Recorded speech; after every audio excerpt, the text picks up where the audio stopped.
ओम शांति। अतिथिनिलकालिका 29 वर्गा 23 मेरा बाप का मीठे मीठे बार ईश्वरीय बचपन के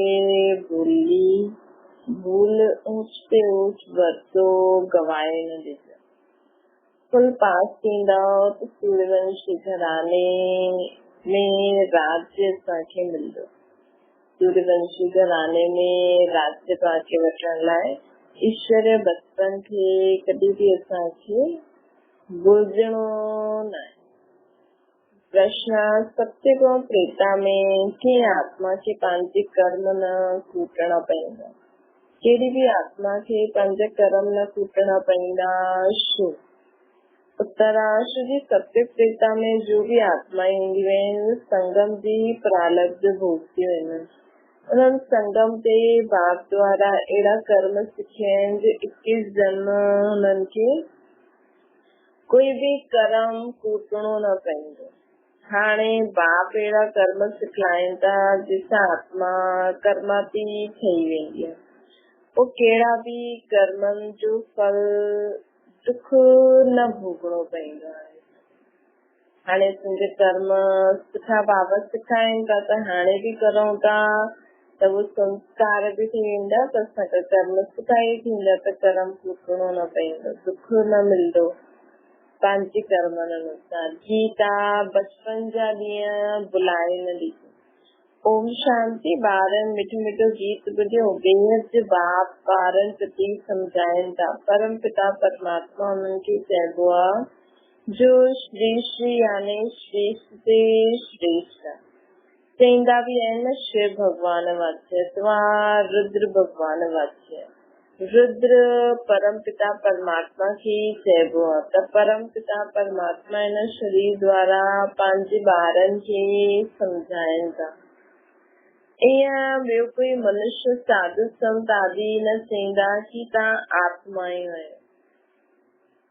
ये त बाबा ही असांखे सेखारींदो आहे। तव्हांजो परम पिता हिन मुख कमल सां ॻाल्हाए थो न।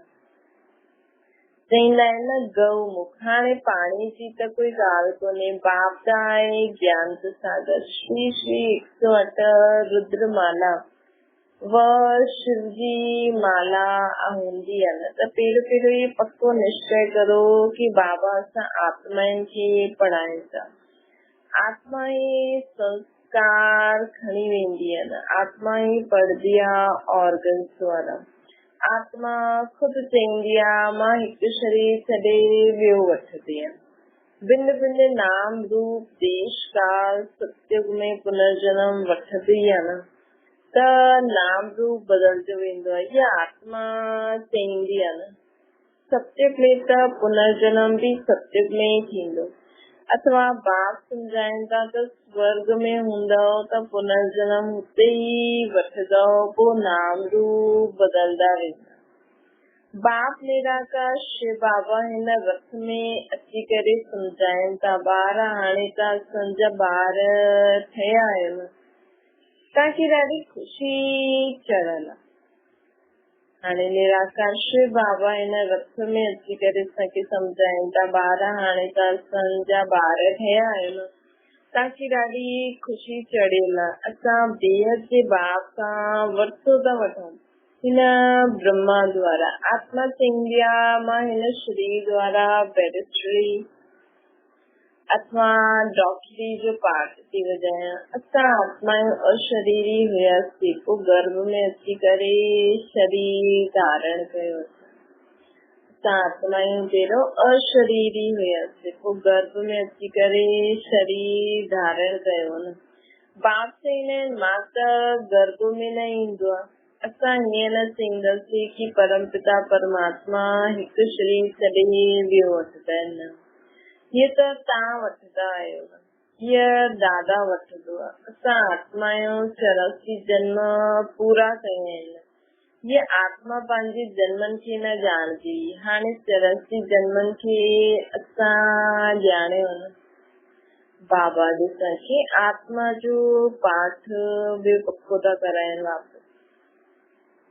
आत्मा ही चईंदी आहे कि मां सूर्यवंशी घराने में जन्म वरितो, पोइ मां पुनर्जन्म वरितो। को मां चंद्रवंशी घराने में जन्म वतो, को पुनर्जन्म वतो। ईअं मां आत्मा पहिरियों सतयुग, को त्रेता, को द्वापर, को कलयुग में आहियां। आत्मा चईंदी आहे द्वापर में असां बाबा खे ॾाढो यादि कयो, परम पिता परमात्मा जे लिंग रूप जी पूजा बि कई। मां आत्मा सतयुग में पहिरियों मालिक हुयमि, पूरे विश्व जो मालिक हुयमि। मुंहिंजी आत्मा में एतिरी शक्ति है। हुते कंहिंजी पूजा न थींदी, स्वर्ग में त भक्ति थींदी न आहे। अधु कलाक भक्ति कई, हाणे बाप जे सम्मुख आया आहियूं। असां आत्मा आहियूं। ईअं पंहिंजे पाण सां ॻाल्हियूं करो कि कीअं मां आत्मा पहिरियों मथे रहंदी हुयमि, पोइ मां हेठि आयमि, पोइ मां कीअं पुनर्जन्म वरितो, हाणे मां वापसि बाबा जे सम्मुख आई आहियां। आत्मा चईंदी आहे इहो मुंहिंजो ईश्वरीय जन्म आहे। हाणे तव्हां सभु निराकार बाप जे सम्मुख आया आहियो साकार द्वारा। हाणे सभु निराकार बाप जे सम्मुख आहियो हिन साकार ब्रह्मा द्वारा। बाप चईंदो आहे ईश्वरीय जन्म भुलिजो न। ॿार चईंदा आहिनि बाबा इहे त ॾाढो मुश्किल आहे। अरे मुश्किल छा ॻाल्हि आहे, तव्हां आत्माउनि जो बाप मां आहियां न, मां आयो आहियां पतितनि खे पावन ठाहिण। तव्हां स्वर्ग जी बादशाही करण लाइ पढ़ो था न। ज्ञान जो संस्कार मुझ परम पिता परमात्मा में ही है। हिन करे मूंखे ज्ञान जो सागर मनुष्य सृष्टि जो बीज रूप चइबो आहे न। हिन करे बाबा खे बाबा ज्ञान सागर आहिनि। बाबा में ज्ञान जो संस्कार है, हिन करे बाबा खे ज्ञान जो सागर मनुष्य सृष्टि जो बीज रूप चइबो आहे न। खुद चईंदा आहिनि बरोबर मां रचयिता आहियां न, मां परम धाम में रहंदो आहियां, मां हिते हिकु ही बार ईंदो आहियां। जबकि मूंखे तव्हां सभिनि खे पढ़ाइणो हूंदो आहे न। पतित सृष्टि खे अची करे पावन ठाहींदो आहे न। ज़रूर पतित ही यादि कंदा हूंदा न मूंखे। सत्युग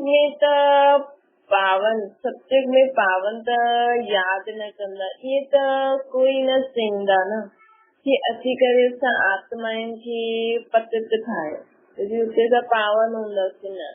पतित माया ठाहींदी आहे। हाणे चईंदा आहिनि पावन ठाहियो, परंतु उन्हनि खे पतो ई न आहे कि मां कॾहिं ईंदो। मां ईंदो आहियां संगम ते, ॿियो कोई समय न ईंदो आहे। हाणे आयो आहे न, तव्हां मिठे ॿारनि असांजी गोद वरिती आहे न। हाणे असां शिव बाबा जी गोद वरिती आहे न। ॼाणंदा आहियो बाबा वरी खां प्राचीन योग सिखलाइनि था न, जंहिंमें भारत देसां भारत पावन थियो थींदो आहे। इहा आहे निराकार ईश्वर जी पाठशाला। निराकार बाबा चईंदो आहे मां हिन तन में ईंदो आहियां। ये ब्रह्मा तव्हांजी वॾी मां थी वई न, उहा मम्मा सरस्वती जगदम्बा आहे, ब्रह्मा जी बेटी। वॾी मम्मा पालना त न करे सघंदी आहे, हिन करे जगदम्बा खे मुक़ररु कयो आहे।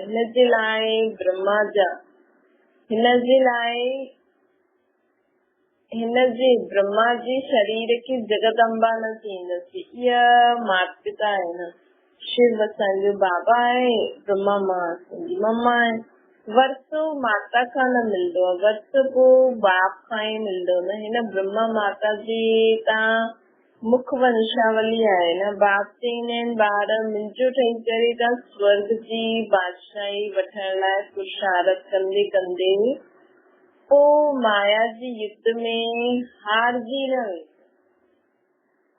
हाणे मुंहिंजो थी करे स्वर्ग जी बादशाही वठदे वठण जे लाइ पुरुषारत कंदे कंदे पोइ माया जी युद्ध में हारजो न। बाबा भॼी न वञिजो। ये ईश्वरीय बचपन न भुलाइजो, अगरि भुलायो त रोइणो पवंदो। तव्हां बीची सरस्वती जेके जगदम्बा चईंदा आहियो उहो पालना करण जे निमित्त आहे। इहा ब्रह्मा पालना कीअं करे सघंदा आहिनि। कलश पहिरियों इन्हनि खे मिलंदो आहे। पहिरियों इन्हनि जा कन ॿुधंदा आहिनि, पोइ जगदम्बा संभालण लाइ आहे। हाणे बाप चए थो मां संगम युग ते आयो आहियां, तव्हां सभिनि खे वापसि वठी वञण लाइ आयो आहियां। जीअं धर्माऊ मास जेके पुरुषोत्तम मास चईंदा आहिनि, उहो ई पुरुषोत्तम युग आहे न, जिते उत्तम ते उत्तम पुरुष ठहिणो हूंदो आहे। हिन पुरुषोत्तम संगम युग ते असांखे उत्तम ते उत्तम पुरुष अर्थात आत्मा खे पुरुष चइबो आहे, अर्थात आत्मा खे शुद्ध ठहिणो हूंदो आहे। आत्मा खे पंहिंजी मन बुद्धि संस्कारनि खे शुद्ध करण जो समय आहे। पुरुषोत्तम माना उत्तम ते उत्तम पुरुष के श्री लक्ष्मी श्री नारायण। यह नर नारी ऊच ते ऊच कीअं आहिनि, कंहिं द्वारा ठहिया? बाप चईंदा आहिनि मूं द्वारा ठहिया। मुंहिंजो नाम बि श्री श्री अर्थात श्रेष्ठ ते श्रेष्ठ आहे। श्री श्री शिव बाबा असांखे अहिड़ो श्री नारायण जहिड़ो व श्री लक्ष्मी जहिड़ो मनुष्य मां ई ठाहींदो। श्री श्री शिव बाबा असांखे श्री नारायण ऐं श्री लक्ष्मी जहिड़ो मनुष्य ठाहींदा आहिनि, पतितनि खे पावन ठाहींदो आहे। जंहिंसां पोइ ईअं लक्ष्मी नारायण पुरुषोत्तम पुरुषोत्तमी पुरुषोत्तम ऐं पुरुषोत्तमनी ठाहींदा आहिनि। बाबा असांखे हिन पुरुषोत्तम संगम युग ते अची करे असांखे लक्ष्मी नारायण जहिड़ा पुरुषोत्तम ऐं पुरुषोत्तमनी ठाहींदा आहिनि। बाप चईंदा आहिनि ॿार देश ऐं देश जो बि संबंधी आहिनि, संबंध आहिनि, सभिनि खे भुलजंदा वञनि। मुंहिंजे हिक सां योग लॻाए। तव्हां चईंदा आहियो असां बाबा जा ॿार थिया आहिनि, बाप जी स्थापना कई हुई, स्वर्ग जा असां मालिक हूंदासीं। बाप चईंदा आहिनि मालिकम यादि करो, ये आत्मा जी अवस्था बुद्धि जी, ये आत्मा जी अथवा बुद्धि जी यात्रा आहे। असांजी बुद्धि जी यात्रा आहे। धारणा सभु आत्मा ई कंदी आहे। शरीर त जड़ आहे न, आत्मा जी प्रवेशता सां इहे शरीर में चैतन थींदो आहे। त बाप सम्झाईंदा आहिनि लाडला ॿार, ही यादि जी मंजिल ॾाढी लंबी आहे। तीर्थन ते जो मनुष्य चक्कर लॻाए करे लौटे ईंदा आहिनि। तीर्थन ते कॾहिं विकार में न वेंदा आहिनि। क्रोध लोभ आदि थींदो आहे, परंतु पवित्र जरूर रहंदा आहिनि। पोइ घर लौटंदा आहिनि त अपवित्र ठहींदा आहिनि। हिन समय सभिनि जी आत्मा भी कूड़ी आहे त शरीर भी कूड़ो। लक्ष्मी नारायण जी राजधानी खां वठी करे जो भी आत्माएं आयूं आहिनि, हिन समय सभु पतित थी वयूं आहिनि। सत्युग में त बेहद सुख शांति पवित्रता हूंदी, कलयुग में रहंदा आहिनि घर घर में दुख शांति। कोई घर में त एतिरी शांति आहे जीअं कि नर्क, आपस में ॾाढो लड़दा झगड़दा रहंदा आहिनि। त बाप चईंदा आहिनि ॿार इहो बचपन भुलजणो न आहे। अगर भुलजो त उस वरसो गवाए ॾींदो, भुलाए ॾिनो फारकती ॾेई छॾी त अदम गति खे पाईंदो। अगर श्रीमत ते हलंदो त श्रेष्ठ श्री लक्ष्मी नारायण जहिड़ो ठही वेंदो। पोइ त्रेता में 2 कलाक घटि थी वेंदी, इन करे हुनखे क्षत्रियपन जी निशानी ॾेई छॾी आहे। ईअं न उते कोई राम रावण जी लड़ाई लॻी त माया ते जीत पाईंदा आहिनि, जो उहा देवता वर्ण में, जो माया ते जीत पाईंदा आहिनि उहा देवता वर्ण में। पूरा मार्क्स आहिनि 100। सूर्यवंशी नंबर 1 जो गद्दी ते वेंदा, थोड़ा कम मार्क्स हूंदा त सेकेंड नंबर 33% मार्क्स में जा हेठि अची वेंदा आहिनि त राज्य पोइ पुठियां मिलंदो आहे। जंहिंजा पूरा मार्क्स 100 हूंदा आहिनि उहा लक्ष्मी नारायण सूर्यवंशी जो गद्दी ते वेंदा आहिनि। 100 मार्क्स वारा सूर्यवंशी जी राज गद्दी ते वेंदा। राज गद्दी ते वेंदा असांखे पूरा 100 मार्क्स वठणा पवंदा। जीअं 100 मार्क्स त ब्रह्मा बाबा जो हूंदा, पोइ जो बि जीअं थींदे न 8 गॾिजी वेंदियूं त पॉइंट्स में फ़र्क़ु रहंदो। बाक़ी सूर्यवंशी घराने में हलण लाइ असांखे सुठा मार्क्स खपनि। 33% मार्क्स खां हेठि आया त पोइ त्रेता युग में ईंदा, त बाबा चवनि था पोइ पुठियां राज्य मिलंदो। इन न बाबा चवनि न अंत में थोरो बहुत बि कंहिंखे मिलंदो रहंदो। सूर्यवंशियुनि जो पूरो थींदो, पोइ चंद्रवंशियुनि जो हलंदो। सूर्यवंशी पोइ चंद्रवंशी थींदा। सूर्यवंशी राजधानी पास थी वई। ड्रामा खे बि सम्झणो आहे न, सत्य खां पोइ त्रेता तो प्रधान खां सतो थी वेंदो आहे। बाबा चवनि खाद पइजी वेंदी आहे, पहिरियों गोल्डन एज, पोइ सिल्वर कॉपर। हाणे तव्हांजी आत्मा में खाद पयल आहे, आत्मा जी ज्योति उजायल आहे न। पत्थर बुद्धि ठही आहिनि बाप, पोइ असांखे पारस बुद्धि ठाहींदा आहिनि। चवंदा आहिनि हे आत्माऊं, हलदे फिरदे कोई भी कार्य कंदे बाप की याद करो। 8 घंटा त पांडव गवर्नमेंट की मदद करो। हाणे तव्हां आसुरी कुल में जा ईश्वरीय कुल में आया आहियो। हाणे असां आसुरी कुल खां ईश्वरीय कुल में आया आहियूं। पोइ अगरि आसुरी कुल में वियो अथवा उन्हनि खे यादि कयो त विक्रम विनाश न थींदा। महिनत सॼी हिन में आहे, न त अंत में ॾाढो रोइणो पवंदो आहे न, पापनि जो बोझ रहिजी वेंदो आहे। पोइ तव्हांजे लाइ ट्रिब्यूनल वेंदी, साक्षात्कार कराईंदा आहिनि। तव्हां फलाने जन्म में इहो कयो, काशी कलवट में बि साक्षात्कार कराए पोइ सजा ॾींदा आहिनि। हिते बि साक्षात्कार कराए धर्मराज चवंदा आहिनि ॾिसो बाप तव्हांखे हिन ब्रह्मातम सां पढ़ाइनि था, तव्हांखे एतिरो सिखलायो, पोइ बि तव्हां इहे पाप कयो। न सिर्फ़ हिन जन्म परंतु जन जन्मांतर जे पापनि जो साक्षात्कार असांखे थींदो। टाइम ॾाढो लॻंदो आहे, जीअं की ॾाढे जन्मनि खां त सुजाता खायूं, पोइ ॾाढो पछताइणो पवंदो, रोईंदासीं, परंतु छा करे सघूं। मतलब थोड़ी सेकंड में असांखे लॻंदो की असां ॾाढे समय खां सुजाता खायूं।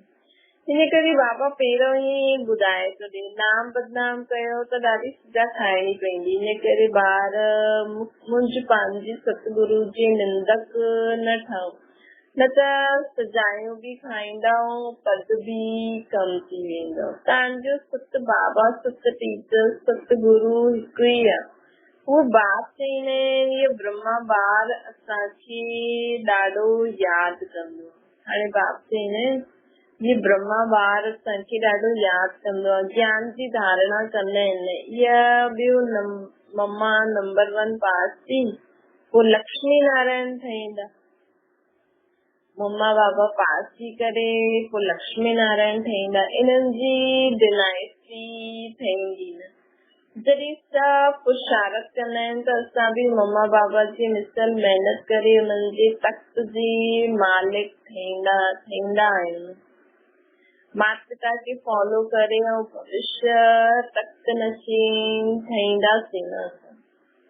हाणे खां बाबा चवंदा न जेका बि मम्मा बाबा जी गद्दी ते वेंदा न त मम्मा बाबा जी त स्थिति आहे आत्मिक, उहा आत्मिक स्थिति उन्हनि खे मिलंदी वेंदी। कि मम्मा बाबा जी आत्मा पूरे विश्व खे लाइट में ॾींदी हुई न, त हाणे जेका मम्मा बाबा जे तख़्त ते रहण वारा आहिनि उहो बि पूरे विश्व खे लाइट में ॾींदा हूंदा।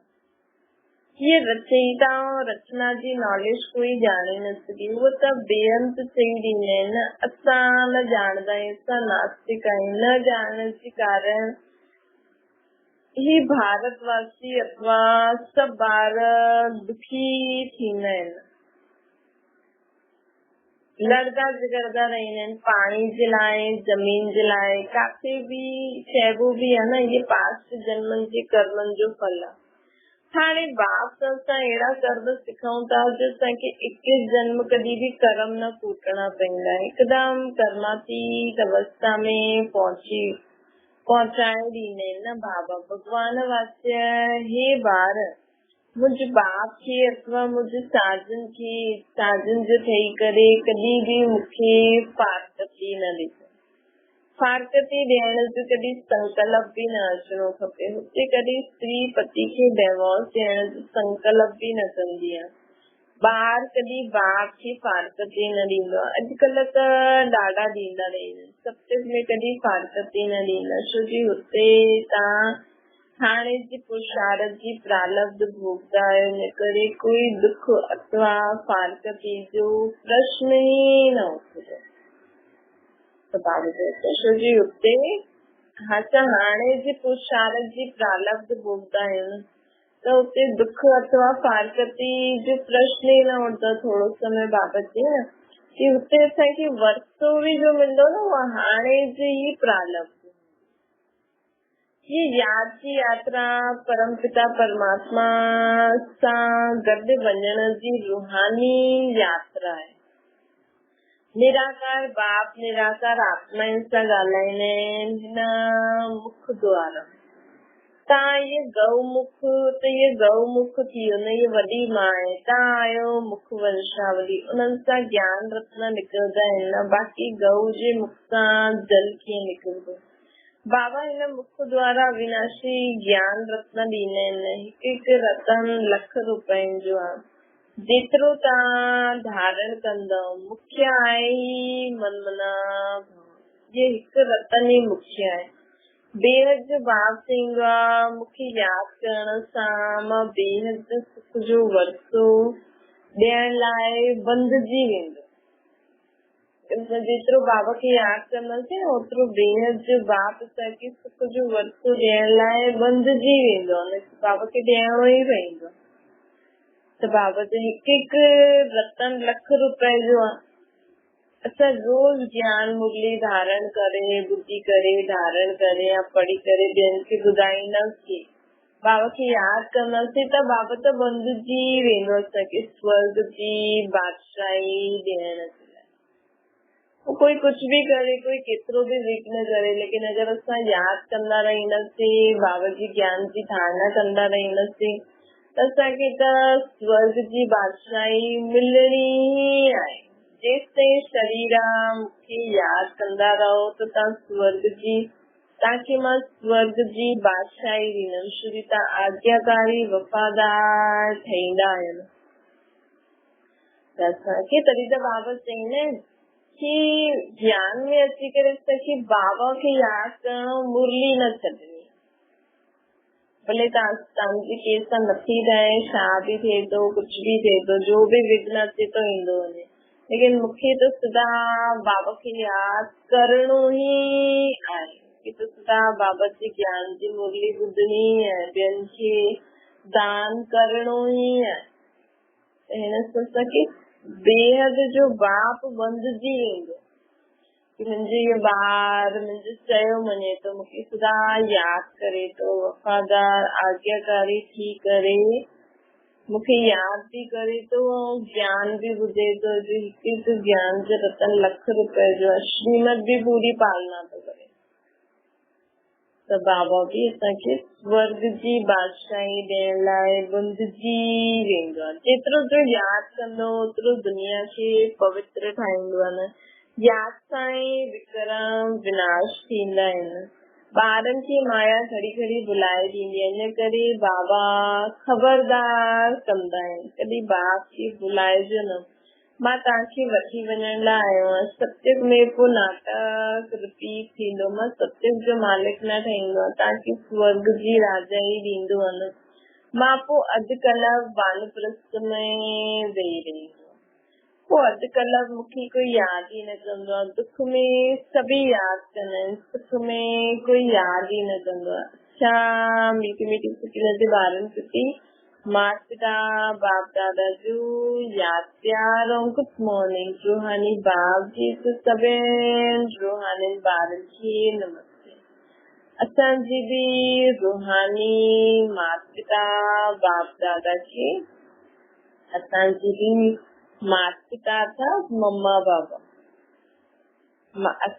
असांजी बि माता पिता था मम्मा बाबा खे ऐं रूहानी शिव बाप और ब्रह्मा माँ के बाप दादा के याद प्यार और गुड मॉर्निंग और नमस्ते जी। धारणा जिलाए मुख्य साथ 8 घंटा पांडव गौमन जी मदद जरूर करनी है। याद में रही विश्व की पावन ठाण जी सर्विस जरूर करनी है। जो आए कोई भी उल्टो कर्म करे करे गुरु जी निंदा न कराइनी है। मम्मा बाबा जेड़ो पुरुषार्थ करे सूर्यवंशी राजाई वठणी है। वरदाना दिव्य बुद्धि के वाहन द्वारा चुने लोकन जी सैर करण वाला ज्ञान स्वरूप विद्यापति। दिव्य बुद्धि अर्थात होली हंस बुद्धि। हंस अर्थात खीर और नीर के मोती और पत्थर के पहचाने मोती के ग्रहण करने वाला। ये करे होली हंस संगम युगी ज्ञान स्वरूप विद्या देवी सरस्वती जो वाहन दिखाई है। हाणे सभी ज्ञान स्वरूप आये न ये करे विद्यापति या विद्या देवी आये। हाणे असां भी जेकी आत्मा इन दुनिया में रहंदे हुए कंकड़न के ग्रहण न करे बाबा जी ज्ञान जे मोती के ग्रहण कंदियूं वह केर थी वयूं विद्यापति विद्या देवी। ये वाहन दिव्य बुद्धि की निशानी है। त जेको हंस हूंदो आहे न हंस जो मोती ऐं कंकड़ खे छानंदो आहे त मतिलबु असांजी हंस अर्थात असांजी बुद्धि एॾी शुद्ध हुजणी खपे कि असां कंकड़ ऐं मोती खे ॼाणे सघूं कि कहिड़ी ॻाल्हि ठीकु आहे कहिड़ी ॻाल्हि न आहे। यथार्थ निर्णय करे उन ॻाल्हि खे ई जो समझी करे उन रीति निर्णय करे ऐं कर्मनि में लाए। त वाहन छा आहे दिव्य बुद्धि। असांजी बुद्धि एॾी शुद्ध हुजे कि जो बाबा जी श्रीमत आहे हुन अनुसार ई असांजी बुद्धि निर्णय करे हुन ॻाल्हि खे ई ग्रहण करे। हिन दुनिया में केॾी सारियूं सुठी ॻाल्हियूं हलनि थियूं न लेकिन असांजी बुद्धि में कहिड़ी ॻाल्हि रहे जो बाबा जी श्रीमत आहे। त दिव्य बुद्धि जी निशानी आहे वाहन। हिन दिव्य बुद्धि जे वाहन द्वारा तव्हां टिनी लोकनि जो सैर कंदा आहियो न। इहे वाहन सभी वाहन मां तीव्र गति वारो आहे। स्लोगन आहे पंहिंजी सर्व शक्तियुनि खे अन्य आत्माउनि प्रति विल करण ही सर्वश्रेष्ठ सेवा आहे। सभिनि खां ऊची सेवा कहिड़ी आहे कि पंहिंजी शक्तियुनि खे ॿियनि खे दान ॾियण जी ॿियनि खे विल करण ही यही सर्वश्रेष्ठ सेवा आहे। अच्छा ओम शांति। बाबा खे याद करो